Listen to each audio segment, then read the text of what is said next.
บายดีสวัสดีพี่น้อง FC แฟนคลับเนาะจากฝั่งไทยแล้วก็ฝั่งลาวเนาะตอนนี้อยู่กับผู้เฒ่าสอพี่น้องซึ่งเมียก็หนีปะพี่น้องเมียได้ลูก2 คนเนาะเอาลูกหอบลูกหนีอยู่ตัวคนเดียวเนาะบ่สบายพี่น้องตอนนี้ฐานะครอบครัวก็ยากจนสบายดีคุณตาค่ะจากพี่ตาทักทายเนาะครอบครัวก็ยากจนเนาะ1ขาดข้าวกิน2ก็ขาดหมักเพชรแป้งนัวขาดเครื่องอยู่ของกินนี่ก็พาพี่น้อง FC มาเบิ่งนี่บ้านเก่าแล้วก็แก่ที่สุดจนที่สุดในหมู่บ้านนะพี่น้อง คุณตานี่อายุ62ปีแล้ว63เมียก็ไม่ค่อยเต็มบาทเท่าไหร่เนาะเอาเมียบ่เต็มปานใดแม่นบ่อืม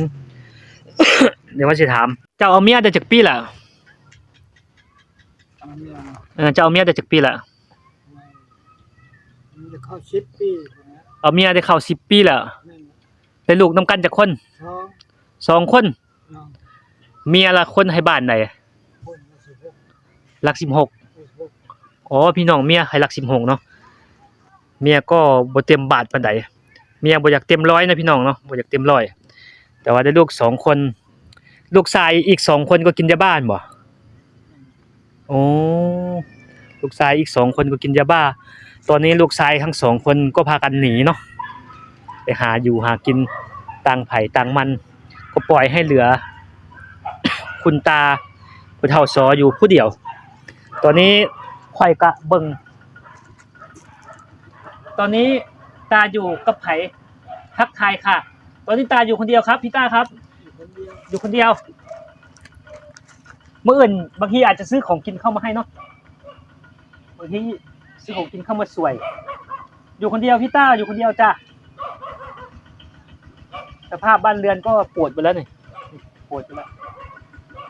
บ้านเรือนมันชานเรือนชานก็ปวดไปแล้ว ตอนนี้เจ้าเป็นโรคอีหยังเจ้าเป็นโรคหยังคุมื้อนี้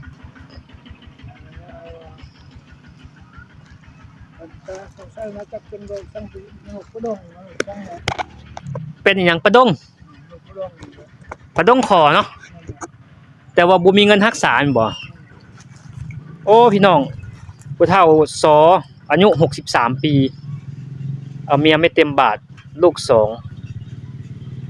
โอ้ลูกชายมาแล้วพี่น้องสบายดีอันนี้ลูกชายเนาะก็เดินทางกลับมาจากที่ทำงาน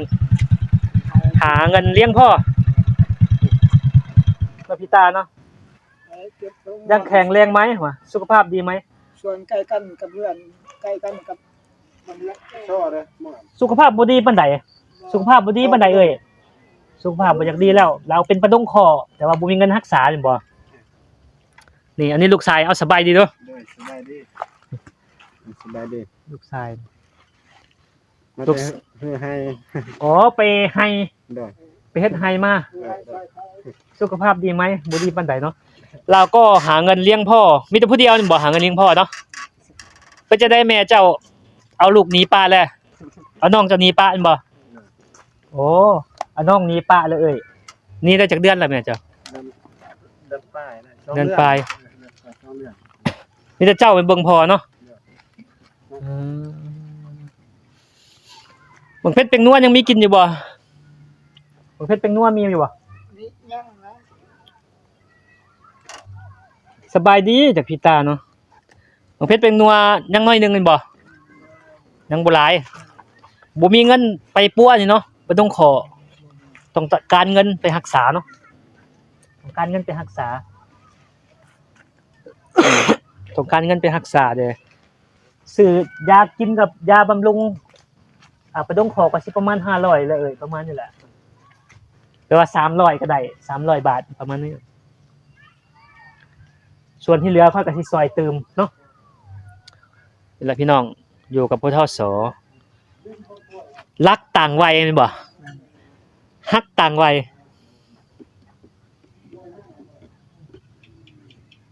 รักต่างวัย ผัว60เมีย23ปีอ๋อดูว่าน้ำลูกทรายหาให้กินนะพี่น้องมันก็ปวดขาดไปเลยพี่น้องบางทีอาจจะเบิ่งของกินเลยว่าซื้อยามาปัวเนาะประดงคอปวดตามข้อใช่แล้วปวดตามข้อมีบ้านที่เราอยู่นะพี่น้อง FC ทุกคนเนาะนี่งั้นก็ปวดขาดไปเลยพี่น้องขำแล้วมันนี่งั้นก็ปวดขาดไปแล้วเดี๋ยวพี่น้อง FC ให้เบิ่งได้ชมเนาะตอนนี้บ่มีเงินรักษาเนาะปวดตามคอประมาณนี้แหละปวดตามคอบ่มีเงินรักษาเนาะเจ้าไปหาหยังกินมื้อนี้เจ้าไปหาหยังกินมื้อนี้เฮ็ดหยังกินมื้อนี้ จะมี โอ้จะแซ่บตัวแกงมังมีพี่น้อง FC เนาะเห็นแล้วก็สงสารแล้วก็ซอยเลยกินข้าวแซ่บๆอยู่บ่วะไม่กินข้าวไม่ได้ครับพี่ไม่แซ่บเท่าไหร่เอามันขำมืดตื่นตาแล้วเมียหนีได้จักปีละ ทั้งปีนะเดือนหนึ่งเนี่ย เดือน1 2เดือนแล้วแม่นบ่หอบลูกหนีเลยเนาะ มาอยู่คนเป็นคนเต็มเลย อ๋อเมียคนบ่เต็มบาทพี่น้อง คนยังน้อยอยู่แล้วมันนั้น เอาเมียน้อยพี่น้องแต่เมียบ่เต็มบาทเนาะบ่เต็ม100ปานใดเมียบ่เต็ม100 ลูก2คน เมียสิประมาณ50-40%เนาะประมาณ40%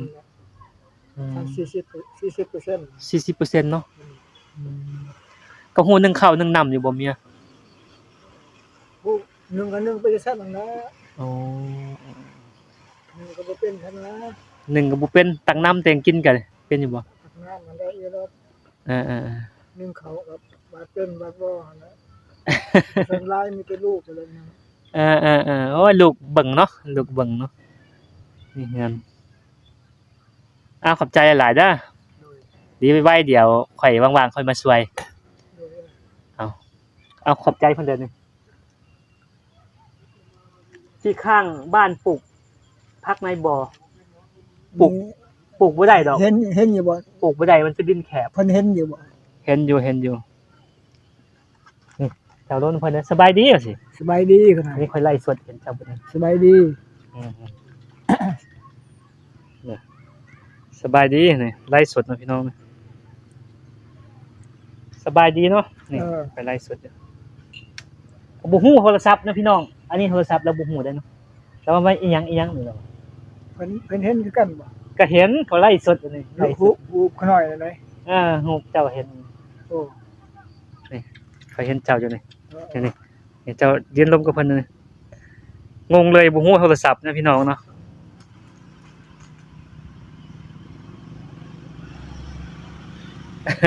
เอาบ่เห็นเพิ่นติ เห็นเพิ่นก็เห็นเจ้าก็เห็นเพิ่นเฮาเมื่อก่อนค่ำแล้วขอบใจหลาย โดยเข้าใจ ว่างๆค่อยมาหาเด้อ โดย